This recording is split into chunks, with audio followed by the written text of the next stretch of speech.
Many of you probably saw a video I put out around 6 months ago called, "You Don't Want a Second U.S. Civil War." In that video, I discussed what a modern civil war in the U.S. would actually look like, and I mentioned the idea that it wouldn't be like the first U.S. Civil War. It wouldn't be in some field far away. It would be among our homes and neighborhoods, and it would truly be a nightmarish situation. The reality is that our country feels more divided right now than at any time since 1861. Families outright cannot talk politics at Thanksgiving. Neighbors glare at you from across the street. Relationships between people that love one another are being soured by different political worldviews, and trust in just about everything official is not good, to put it lightly. Everything we see today echoes the lead up to the first U.S. Civil War, which was a time when compromise between Americans collapsed. Back then in 1861, diplomacy failed. So the question I want to wrestle with today is, can diplomacy alone actually prevent another civil war in America? I'll start first and foremost by saying that I am a citizen who still believes in this republic. I think that we have a duty to look this straight in the eye, stay calm, and focus on what we can actually control. But I'm also cognizant of the fact that things feel the most divided they have in a very long time. And when I have conversations with people from young to old, everyone sees it. Now, before we get into the rest of the video, a quick word from our partner, American medical experts who are dedicated towards helping our veterans. Navigating veteran benefits can feel overwhelming, but there is a clear path forward. With decades of experience, we specialize in the medical and mental health evidence needed to support your claims.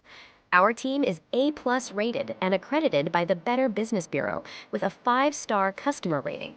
Through a simple telehealth consultation, we can provide a diagnosis and determine the best approach for your case. Click the link below to schedule a complimentary consultation, learn more, and receive $250 off your Nexus Letter. So we are going to walk through history and use the lessons from humanity's past to try to see where we stand and what real diplomacy looks like in 2026 and onward. So let us start with a quick history review, because the past is the only map that we have. Before the original U.S. Civil War, leaders tried multiple compromises, most notably the Missouri Compromise and the Crittenden Compromise. Now, these compromises fell apart because neither side trusted the other side enough to give up even an inch, and the result was secession and 4 years of genuinely unimaginable bloodshed. But diplomacy is not always a doomed idea. We can look at Colombia, for example, in 2016. The government and FARC rebels sat down after decades of war and hammered out a peace deal that ended the fighting. Northern Ireland's Good Friday Agreement in 1998 largely did the same thing, turning bitter enemies into partners in a shared government. Now, those successes happened because both sides saw very real incentives to compromise and a sliver of trust to build on. But we can also look back through the past and find plenty of examples throughout history of failures. For example, Syria and the breakup of Yugoslavia show what happens when the trust evaporates, which is that talking collapses, violence spirals, and ordinary people end up paying the price. The takeaway is simple, which is that diplomacy only works when leaders and citizens still have reasons to choose it. So where exactly does America stand in 2026? Well, I'm a numbers and data kind of guy, so let's take a look at the numbers that we actually have. Recent Gallup polling shows a record 45% of Americans now call themselves independents, which is the highest ever.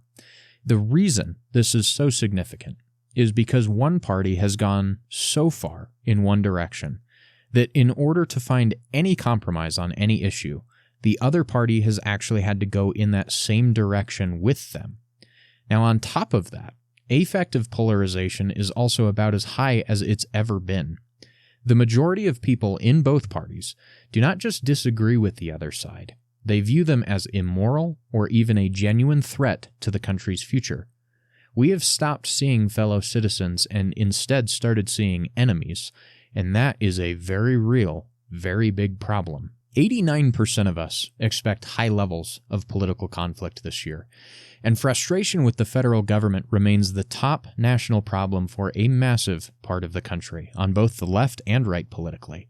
Now, to me, one of the most sobering statistics that I have seen recently is that about 30% of Americans now say people may have to resort to violence to get the country back on track. And that number has jumped sharply upwards in the last 2 years, though it has been a trend for nearly a decade. Now, at the same time, many experts point out that the risk of organized, full-scale civil war is still low, but that the bigger near-term threat is instead isolated lone actor violence, which we have seen a lot of over the last 2 years. Now, unfortunately, we are kind of in the danger zone of hating each other. So, is civil war inevitable, or are we just living through a really bad chapter that we can still rewrite? So, what does diplomacy even mean inside of our country right now? It's not signing treaties with foreign powers. It is instead extremely difficult and often unproductive everyday work of politicians finding bipartisan compromise, de-escalating rhetoric, and strong institutions doing their job. Instead, the most important thing by far when we look at diplomacy in the United States is just regular citizens actually talking to each other again. It's tough because social media rewards outrage, primaries punish moderates, and negative partisanship makes people vote against the other side more than vote for their own side. But there are some hopeful parts that we can look at. That record number of independents could become the swing vote that forces real negotiation again. In other words, politicians, seeking re-election as they all do, will be forced to step back from their more extreme base and work toward finding support from a more moderate base. But let's now get into the big debate, which is, can this kind of diplomacy actually prevent another civil war? Let's start by looking at the yes it can side. Our institutions have proven to be very resilient in the past. We have pulled back from the brink with past compromises from post-Watergate reforms to the 1990s welfare overhaul, regardless of your own political leanings on either of those issues. Courts, elections, and federalism still function, and at the citizen level, shared American experiences like military service, natural disasters, even sports. These are all things that still create very real human connection that politics has not erased yet.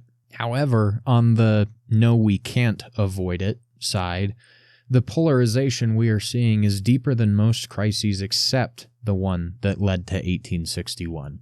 Social media incentives reward outrage over compromise, and a growing fringe on both ends already accepts violence as an option.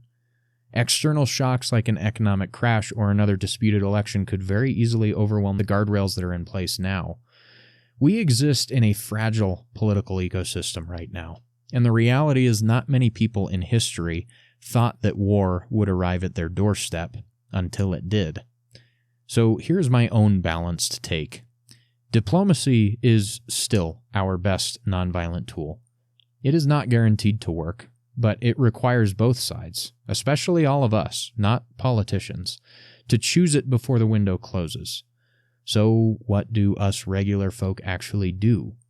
I would recommend going and making a friend with someone that is politically completely opposite of you.